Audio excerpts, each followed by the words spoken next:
لماذا يأكل الصينيون القطط والكلاب؟ كلاب وقطط وثعابين وخفافيش وفئران وكثير من الحشرات المتنوعة حيوانات مقززة، لكنها أطباق مفضلة لدى الصينيين، يتلذذون بتناولها، يقيمون لها المهرجانات، وينفقون عليها كل عام مليارات بلغت 74 مليار دولار عام 2017. رغم ما ينتج عن مثل هذه الأطعمة الشاذة من أمراض وأوبئة، فإنها ما زالت قائمة وتخصص لها أسواق معينة. فلماذا يقبل الصينيون على مثل هذه النوعيات الغريبة من الأطعمة؟ إذا أردت معرفة السر، فعليك الرجوع قليلا إلى الخلف، إلى عهد ماو تسي تونغ، بالتحديد إلى عام 1958، حيث المجاعة الصينية الكبرى التي استمرت حتى عام 1961 وما سبقها من مجاعات. كذلك عليك البحث في الثقافة الصينية ومعتقداتها. اشتراكية ماو، الطريق إلى المجاعة الكبرى. كان للمجاعة الصينية الكبرى الناتجة عن سياسة الاشتراكية والقفزة الكبرى إلى الأمام التي تبناها ماو، كان لها دور كبير في الإقبال على مثل هذه الأطعمة الشاذة والغريبة. فقد أعلن ماو أن هذه القفزة تهدف إلى إلحاق الصين بالدول الرأسمالية وتحقيق التقدم الاقتصادي الذي حققته العديد من دول العالم في بضع سنوات بدلاً من عقود. لتحقيق هذا طبق ماو سياسة الإصلاح الزراعي السوفيتية على طريقة ستالين، فصادر الأراضي الزراعية وطبق نظام العمل الجماعي الإجباري، كما ألغى الملكية الفردية لتصبح جميع الممتلكات من منازل أو حيوانات أو إنتاج غذائي ملكية جماعية. صب ماو اهتمامه على الصناعات الثقيلة، وبدلا من العمل في الأراضي الزراعية وجه عشرات ملايين الفلاحين إلى العمل في صهر المعادن وبناء الأفران. وفي المقابل تقلصت نسبة الأراضي الزراعية التي تنتج الحبوب، والتي كانت في ذلك الوقت مصدرا لأكثر من 80% من الطاقة الغذائية في الصين. ثم زاد الأمر سوءا نتيجة الحملة التي أعلنها ماو للقضاء على العصافير بحجة التهامها للمحاصيل، والتي شارك فيها ملايين الصينيين بصيد العصافير إلى أن اختفت، لتنتشر بعدها الحشرات وعلى رأسها الجراد الذي لم يجد طيورا تفترسه، ما تسبب في القضاء على المحاصيل، ليكون ذلك أحد الأسباب الرئيسية لمجاعة الصين الكبرى بين عامي 1958 و 1961، التي راح ضحيتها ما يتراوح بين 18 و 45 مليون مواطن صيني نتيجة الجوع والمرض والعنف. الحيوانات البرية من وسيلة لسد الجوع إلى أسواق مقننة. نتيجة هذه المجاعة سعى الأشخاص الذين يتضورون جوعا إلى مصادر طعام بديلة، من عشب ونشارة خشب وجذوع أشجار إلى جثث حيوانات متحللة. كانت تلك واحدة من أعظم مذابح الحيوانات البرية في التاريخ. أكلت الكلاب والقطط والجرذان والفئران والحشرات، حتى الباندا العملاقة التي امتدحت كثيرا باعتبارها كنزا وطنيا للصين تم التهامها. كان الناس يموتون على قارعة الطريق ويتركون بدون دفن، فلا أحد يقوى على الحفر لدفنهم من فرط النحول. مع تصاعد المجاعة لجأ الصينيون إلى أكل لحوم البشر. كان الجائعون يحفرون القبور ويقتلون الآخرين ويبيعون اللحم البشري في السوق. وصل الأمر إلى قيام الصينيين بتبادل أطفالهم حتى يتمكنوا من تناولهم كطعام، متجنبين ولو نسبيا الشعور بألم أكل أطفالهم هم. في ظل هذه الأوضاع، وتحديدا في السبعينيات بعد وفاة عشرات الملايين من الصينيين جوعا، بدأ اهتمام الدولة بالحيوانات البرية، شجعت الحكومة المزارعين على جمع هذه الحيوانات من الجرذان والثعابين والخفافيش وغيرها وتربيتها لاستهلاكهم الخاص والأسواق التجارية، وأقرت قوانين تحمي الحقوق القانونية لأولئك المشاركين في استخدام موارد الحياة البرية.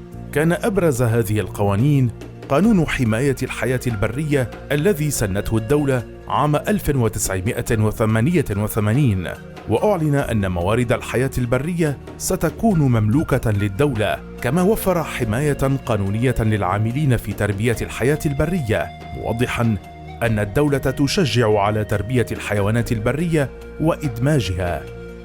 نتيجة لذلك نمت تربية الحيوانات البرية في وقت قصير لتصبح صناعة كبيرة، أصبحت جزءاً من ثقافة الطهي في الصين، ولم يتم استخدامها للاستهلاك فحسب، بل كمكونات رئيسية في المقويات والأدوية البديلة. رغم تجاوز الصين هذه المرحلة وقيامها بتحديث وزيادة للإنتاج الحيواني، فإن ذاكرة الجوع ما زالت قائمة لدى العديد من المواطنين، خاصة كبار السن الذين يمتنون لمثل هذه الحيوانات التي أبقتهم أحياء حتى اليوم.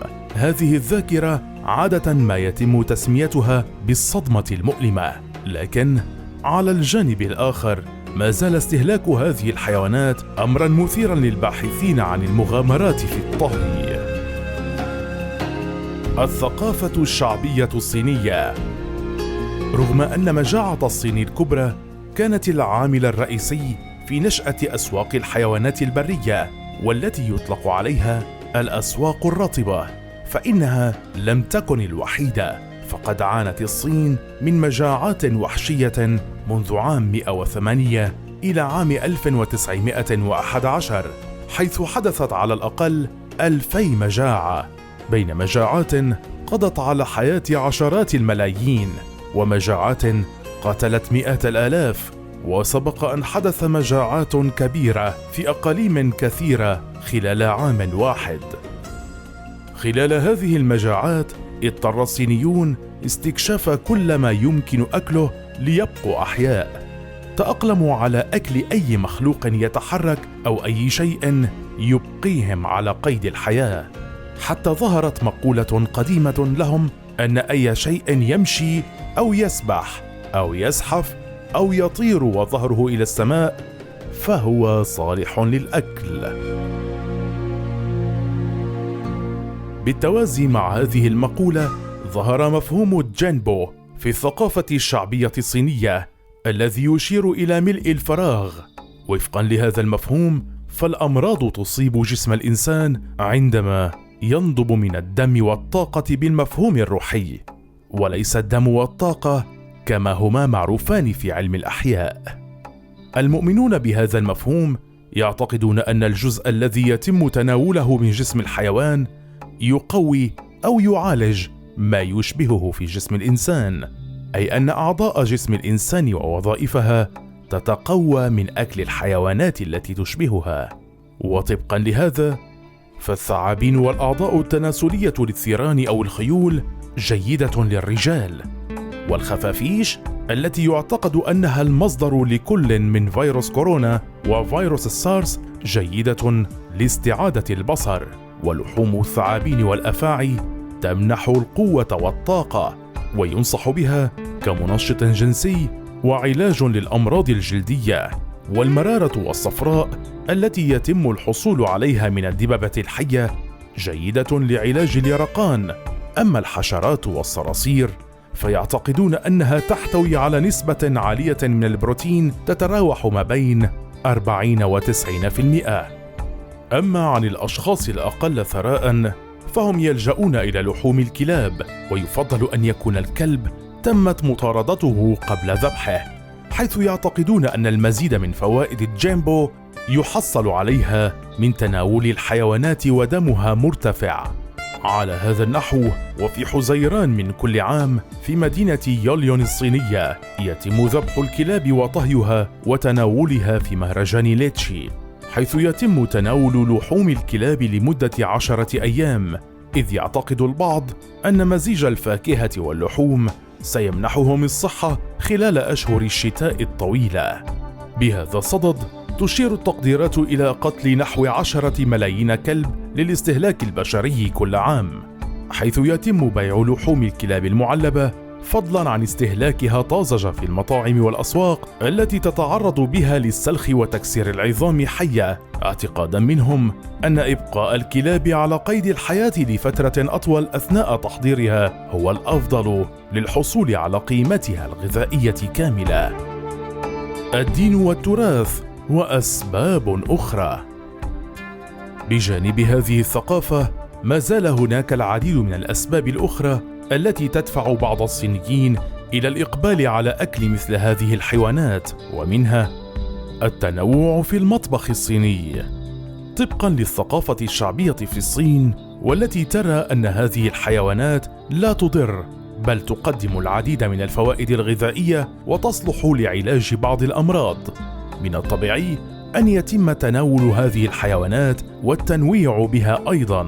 الحقيقة أن هذا التنويع يرجع في جانب منه إلى التاريخ الصيني والعصر الإمبراطوري، عندما كانت الصين إمبراطورية، وسبب التنوع هو أن طباخي البلاط الذين كانوا يعدون الطعام للإمبراطور وآل قصره كانوا يتفننون في إبداع الطعام، وقد استنفذوا كل المواد والطرق المألوفة في الطهي، ولكن الإمبراطور يريد التنويع، فما كان منهم إلا أن بدأوا الزحف على غير المألوف من النباتات والحيوانات والحشرات أيضا في محاولة لإشباع رغبات الإمبراطور. وبمرور الوقت انتقلت قوائم الطعام من البلاط إلى العامة، واستمرت المطاعم في تقديمها حتى اليوم. التراث. مثل مختلف شعوب الأرض، هناك أكلات تراثية ما زالت قائمة في الصين ولها الرونق حتى اليوم. يأتي في مقدمة هذه الأكلات زعانف أسماك القرش التي تناقلوها من أسلافهم، فحتى الآن يتم طهي زعانف سمك القرش وغيرها من الأطباق المصنوعة من الزعانف في الاحتفالات. الدين. هذا العامل هو ما يحدد المسموح وغير المسموح به من الأطعمة، لكن الشعب الصيني لا يلعب الدين في حياته دورا كبيرا، وتسيطر عليه علمانية الحزب الشيوعي التي تكن العداء للدين وتراه عاملا لتأخير الأمم. وفي ظل تبني الأغلبية في الصين للعقيدة البوذية، فهم يؤمنون بعدم إضاعة أي شيء والعمل مع أي شيء متاح، يؤمنون بإهدار الحد الأدنى قدر المستطاع، والتأكد من أن جميع أجزاء الطعام تؤكل حتى لا يضيع أي شيء. يجب التنويه إلى أن الأجيال الجديدة في الصين بدأت في التقليل من تلك الأكلات الشاذة، وأصبح هناك سلوك اجتماعي عام لرفضها رغم تمسك الصينيين المعمرين بأكلها.